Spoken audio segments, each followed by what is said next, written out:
Hi Juan, congratulations for the SPIREC conference yesterday. It was very interesting. How are you? Very good, thank you. Very happy to share a few minutes with you today. Perfect. So one of the main topics yesterday was local manufacturing in Spain. What is Spain doing to protect its local industry? So obviously we are trying to reduce our energy dependence as much as possible. With the invasion of Ukraine by Russia, we have learned that we can't be so dependent externally. But what we are trying to avoid is to switch an energy dependence for a technological or a material dependence. So for us it's very important to continue to increase the value added that we can manufacture in Spain and in Europe. In Spain already we are able to manufacture over 60% of components needed for a photovoltaic project. And if we look at wind power, for example, the figure is over 90%. So we are currently channeling next generation funding, European funds, not only to accelerate the energy transition in Spain, but also to improve the industrial capacities of our country. That all sounds very good, but of course price is something that we have to look out for. So how do you think you will be able to convince Spanish and European players to pay about 30% more for local products?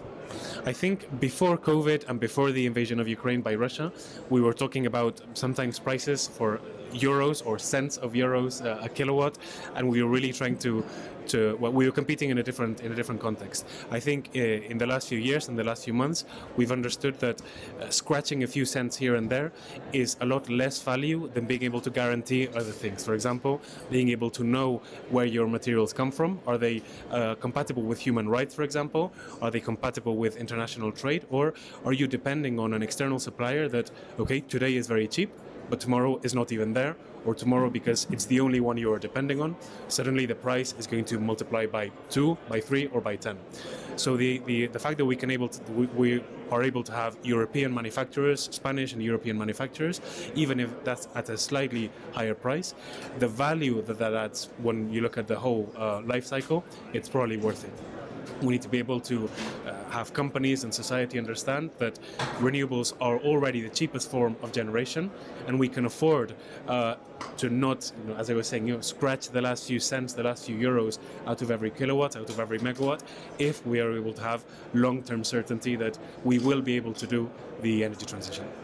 And of course, for price, what is also important is volume. And Spain is planning to have 1 gigawatt of module production here at home. Is that enough to be competitive? Well, we need to be able to scale, obviously. We will try to compete on 2 levels. Obviously, volume is important. Any investment that goes in needs to have enough volume to be able to be affordable.